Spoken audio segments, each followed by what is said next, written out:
There it is. That little pink plus sign is so unholy. That ain't no Etch-a-Sketch. This is one doodle that can't be undid, Holmes Gillett. The cafeteria. You got your cool Asians, burnouts, jocks, the greatest people you will ever meet, and the worst. God! Get out of here! Hey, go!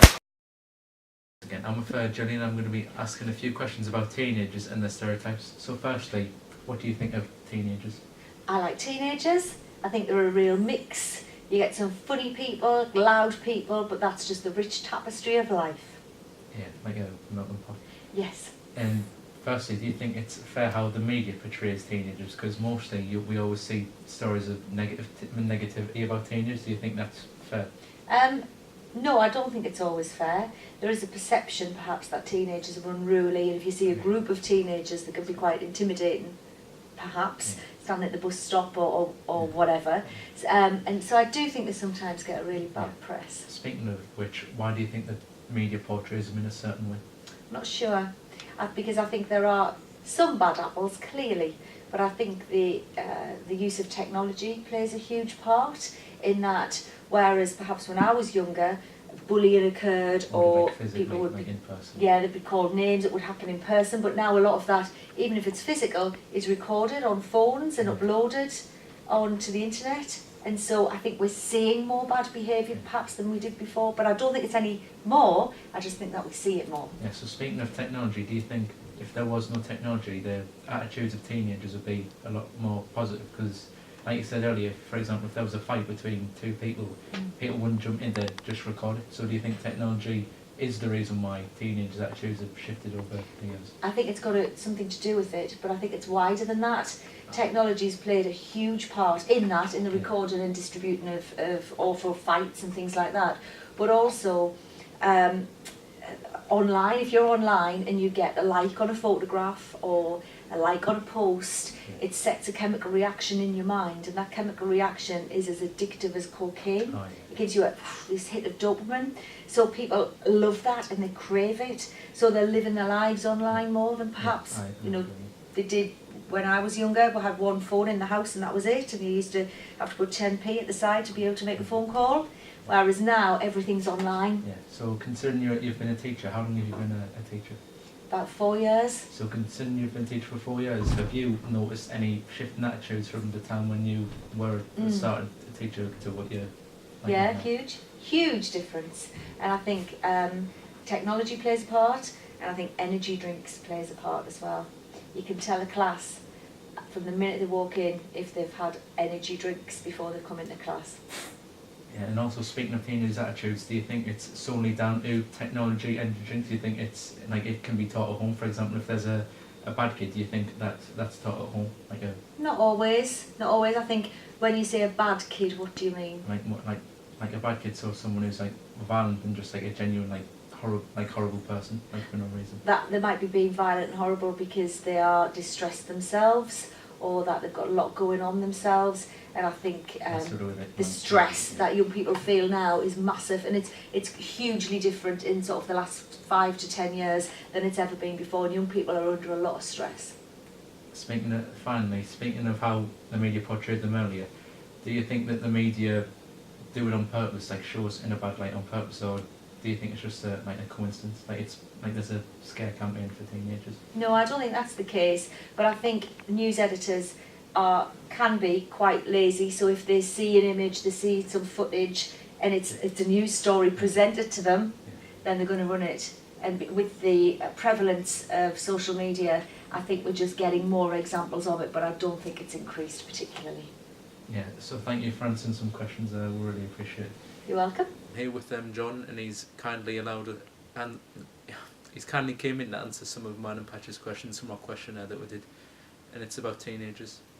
So question 1, how do you view teenagers and why? Like, what's your first impressions when you see a group of teens in the street? Not really anything. It depends, looks wise, just what type of clothes they wear, and or you're talking about teenage gangs. Yeah. Normally teenagers hang out in groups, so I guess it's really normal. You just walk past and get on with your There's day. all like different personalities of like teenagers. There's like the gangs who'll try to be all like big, and the people who just want to hang with. Yeah. Moving on to the gang aspect of it, what are the negative stereotypes that are associated with teenagers, in your opinion? Negative.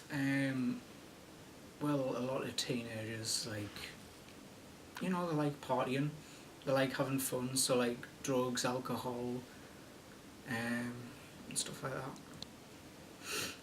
And linking them with that, why do you think the negative stereotypes have been bestowed upon teenagers? I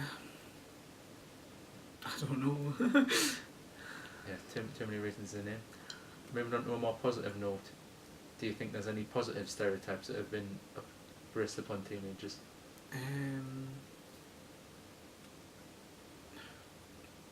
Yes, I guess. What's the question again? The question, what are the positive stereotypes that teenagers are associated with, if there is any? I don't know really. I But know. like, We're not that bad, don't worry. exactly. Okay. Question 5. Do you think teenagers actually get unfairly tricked by the media because of the certain gangs? Do you think the media just portrays all of us to be these people who break your windows and mug you or anything? Yes, most of it can be negative toward, like, aimed towards Pacific teenagers as well. Such as like teenage gangs, like it can be aimed a lot towards them, but like just to teenagers who like just want to have fun.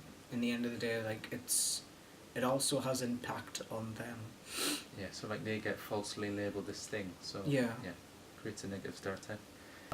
Question 7, are teenagers actually as bad as the media portrays? Not really. I mean, yet again, we're all human, we're all having fun. Exactly. And yeah. You could say the minority ruins it for the majority. Yeah. And 8th and final question, do you think the media's portrayal of teens actually influences their attitudes? So do you think the labelling theory is real? So if you label teenagers as these delinquents, they'll be said delinquents? I don't know. So good. It's mainly all confusing in general because no one really understands why, which is why we're doing an interview on a teenager themselves and one on like an adult who's experienced and lived through all the point of view. So I don't get that these journalists, they're act like they've never been young and dumb before. Yeah, so it's like a bit weird. We're just like trying to find out what people think about it and like why, and that's what we're trying to address. The issue is like we don't even understand why ourselves. It's been It's the part of growing up. Like you're immature as a teenager, but over time you'll develop into a responsible adult. Yeah, but that's all we're trying to figure out. So there's no like right or wrong answer with this. It was just if you could think of something, but even then, no one really can because no one really knows why. Exactly. People are bitches. There we go. I think that's been a bit too kind. So yeah, thank you for answering our questions. We appreciate it. And hope teenagers don't come knocking on your door anytime soon.